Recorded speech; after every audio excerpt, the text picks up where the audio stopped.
Hello and welcome to Champion Reviews. I'm Joe. Here with me is my co-host, Dan. Hello and greetings. And today we reviewed the second episode of the Venom saga. Honestly, this is one of my favorite episodes. For very good reasons. It has everything except romance. It's got action, adventure. Wait, hold on. If you count Eddie's stalking of Spider-Man Jameson, does that count as romance? I suppose you could make an argument as a yandere. So, count. Love, tragedy, betrayal, everything. Action, adventure. Betrayal? The symbiote betrayed Spider-Man. And I suppose Eddie betrayed, Jameson. Yeah. Because in the previous episode, Eddie had framed Spider-Man for Rhino's crime. Yeah. And in this episode, Spider-Man outs Eddie right before, either right after or right before, I think it's after he ends up visiting Connors and finds out the suit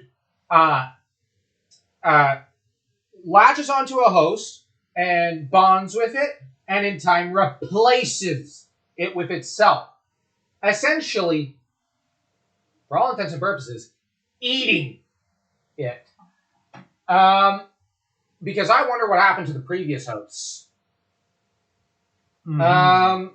If this thing's been around for billions upon billions of years, Maybe on the asteroid, whatever, well, it was on the moon. okay. Maybe someone put Prometheus or whatever to keep it from escaping. I don't know, but maybe. You've got, in this episode, though, Spidey freaks out on Jonah and accuses Jonah and Eddie of being low-grade hacks because he's sick of getting assassins sent after him for that $1 million prize. And Jonah doesn't realize until a bit later that Eddie lied to him and framed Spider-Man. And it's not until John fesses up in the hospital right before passing out And that he realizes everything. Jonah made a comment that He can't have people working for him and coloring the truth.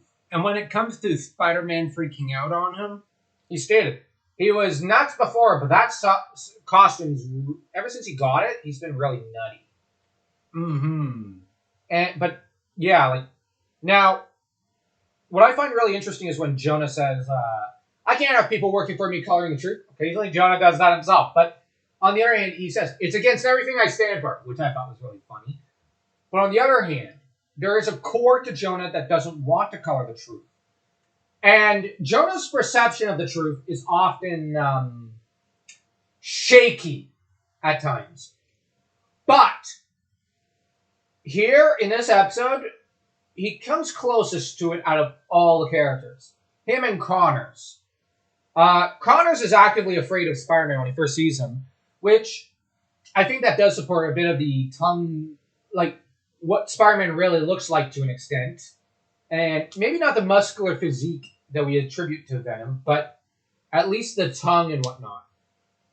And I think that, like, Connors and even Jameson's reactions are a little like, because they both like leap away from him in horror and disgust. we even hear the sound of the tongue and whatnot.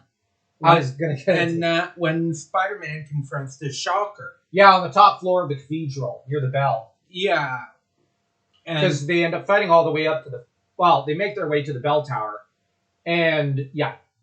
Now, because Spider-Man steals the Prometheus X from Smythe and Shocker after Shocker tries to kill Eddie, then runs to one of Kingpin's escape houses, while Spider-Man was looking for the real photographic evidence Eddie had of the Rhino, finding it in the shower head, because Eddie Brock is a shower head. And the thing is, you know, like he ends up breaking into Kingpin's lair, steals the Prometheus X after beating them up, or roughing up Smythe a little and beating up Shocker. He finds out that Prometheus X is heat activated. No. Spider-Man sent them a line. Okay. whatever. That one was bad, even for me. I love puns, but that pun was terrible.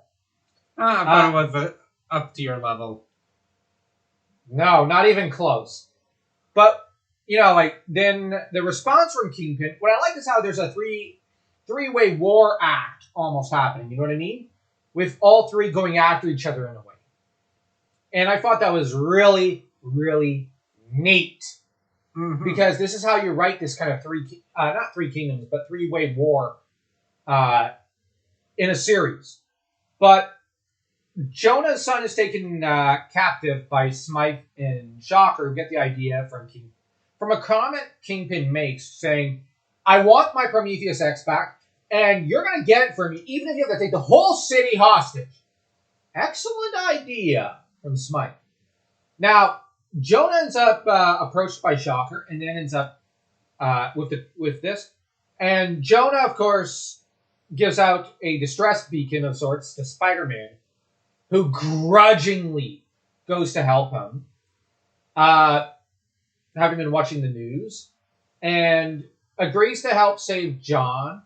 And unbeknownst to the two of them, Whiner-in-Chief Eddie Brock, who's the biggest yellow journalist in superhero fiction, follows after them, thinking that they're up to some scheme to screw him over.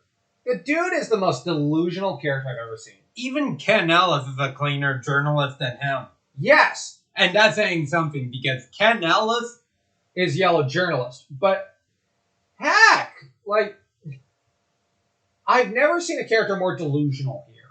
Like, Two-Face has nothing on Eddie Brock in terms of, to an extent, delusional insanity.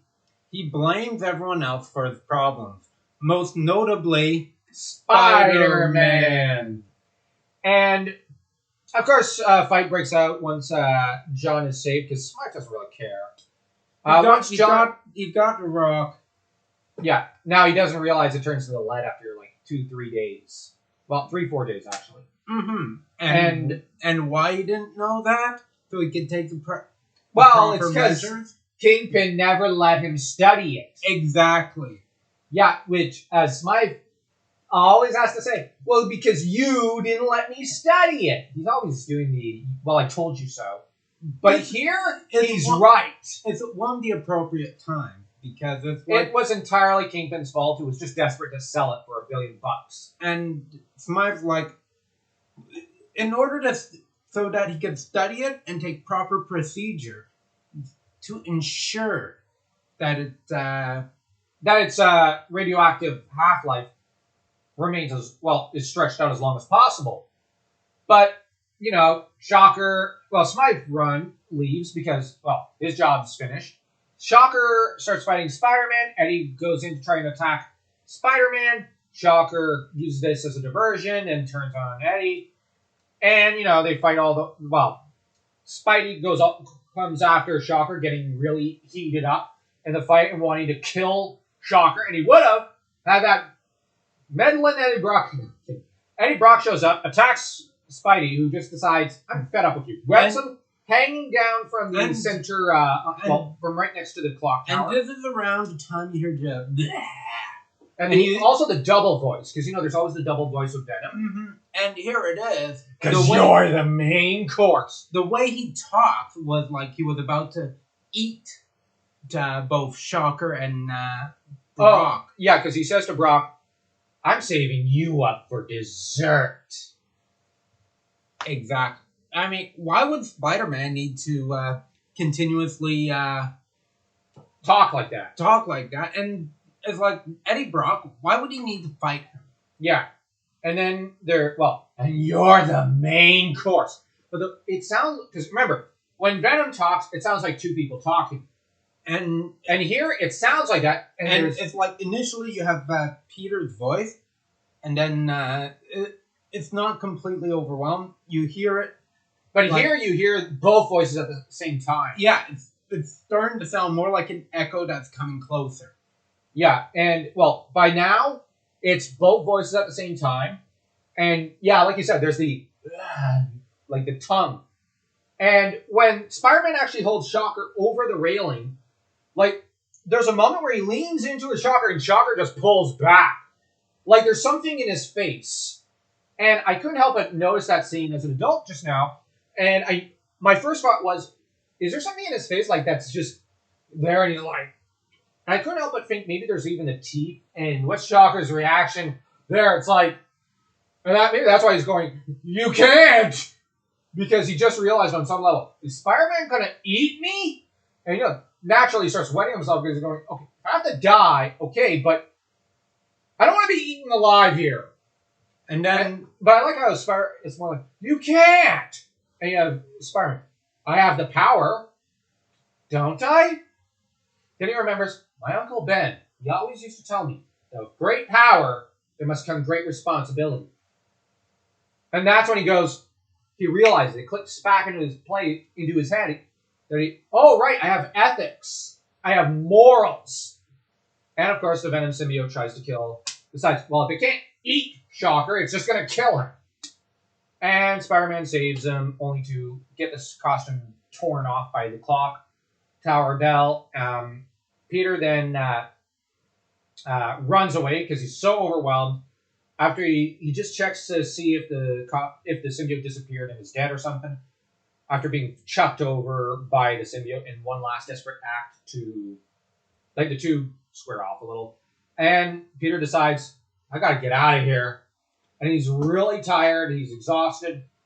And I really love the scene when he's tearing off the costume. It shows how much of a hero he is. And he even starts panicking, like, I can't get it off me!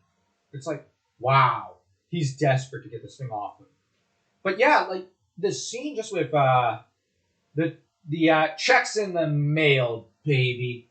And, like, just the, you can't do this to me. Like, just the amount of fear in Shocker's voice. And like, the way Spider-Man leans towards him. As a kid, I just thought he was going to push him off the railing. And why does he need to lean so close to him? And the way, like, Shocker instinctively pulls back. Yeah, definitely there's a tongue there. And there's flashing teeth and drool. And Shocker's going... Nope. I'm noping out of this one. But I like how Shocker is dangling down one way, like on one side of the clock tower, and you have Peter's thrown up the other. So it's a nice visual thing where so Shocker's not going to be able to see Peter running off later. But of course, symbiote comes down through the cracks onto somebody dangling there. And of course, you have the birth of Venom. One of the worst villains one of the most evil villains in Spider-Man history. And, like, Carnage is a lot of things. He chops people up into guacamole. But I don't think Carnage eats people. Yeah, but Venom does. Now, I'm not saying Venom's more moral than Carnage. No, they're both just as evil. Just in different ways. Well, actually, Carnage might be a bit more evil, but Venom is still vile. I mean, he eats people. But like Carnage, I think he has eaten some, but he much prefers to cut people up because, well, woo! Yeah. Whereas, because he just wants to see the world burn. Whereas Venom just wants to eat people. You see the difference between a psychopath and a sociopath. Yeah. Venom thinks long-term and is willing to use anything for what he wants. Just happens that no one will buy what he sells. Yeah. Whereas Carnage is all on impulse. Yeah. Cletus Cassidy was a psychopath. And a serial killer. Exactly. So that wouldn't help Carnage's insanity. When the Carnage symbiote itself is already nuttier than Cassidy, I would argue.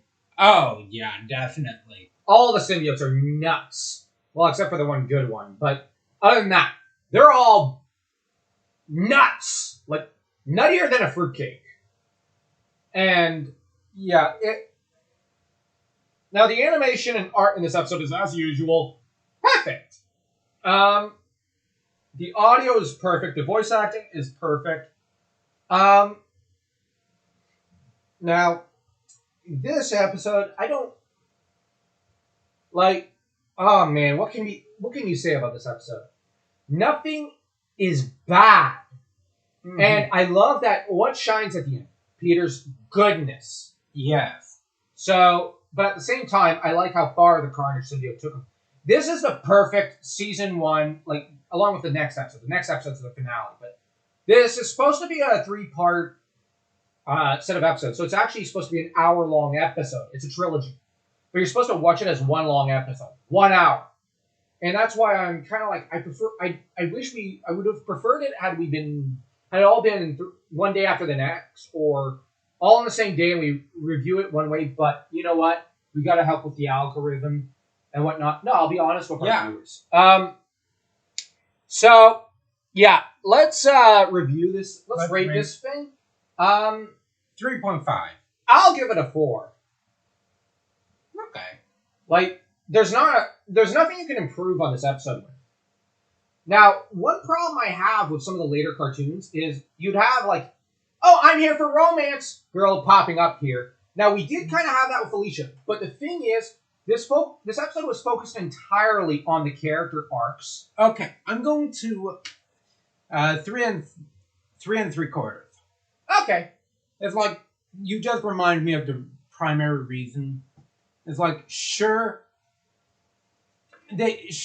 people might complain, but they cut out all the female characters out of this episode. Which I get, but remember, this is part of because like you have the first part of this the hour-long episode. You have Felicia who does show up. And Aunt May. Yes. And the thing is, Peter freaks out on them. And remember, Felicia tells him, you know something, Peter? You're really starting to scare me. And she's not someone who says that lightly. And you've got in the last part of the episode, you have MJ who shows up. Now, in the middle part, they don't, but it's because they have to bridge the two. Yeah. And you know what? And they don't need the fluff. Yeah. Now, the girls are there for fluff to an extent. Or they would have been in this middle part. But they've already, like, Felicia's words of, you know, Parker, you're really starting to scare me. That is one of the motivating reasons for why Peter wants to get rid of the costume, because he realizes that Aunt May, MJ, Felicia are probably all getting scared of him because he's going psycho. And so the girls do play, or ladies, do play an important role in this story. Now, in the first part, Felicia has one of the most integral roles. Now, the reason why she didn't show up in part 2 was, well, she's already played her role.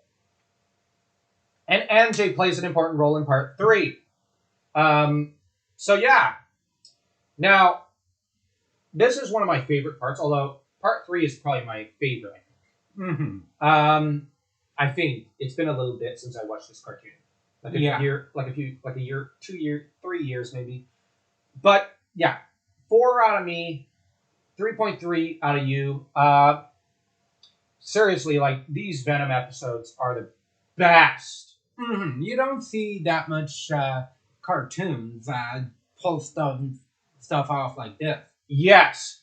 And bring in concepts like cannibalism, torture, and whatnot. And it's the hero threatening to do that, only to then reverse course and realize where he's gone wrong and immediately try to redeem himself. Mm-hmm. And Peter caused all this mess to an extent. But he tries to atone for it immediately by going back to being the hero he once was. Mm-hmm. And the depth and the characterization here, no other superhero cartoon would ever or has ever reached this height. And here's the interesting thing about the Spider-Man cartoon series. It's just getting started. It's only just getting good. Yeah. Now, I say that because there are greater episodes still in store for the series. Agreed. But this episode, I still think is a 4 because, like, oh my gosh, it's perfect. Yes. And, yeah, all 3 of these are nearly perfect. So, yeah, 3.3, 4. If you like this video, go watch the actual Venom saga from the 90s. And like, share, subscribe, and leave a comment. And eat that notification bell. Yeah!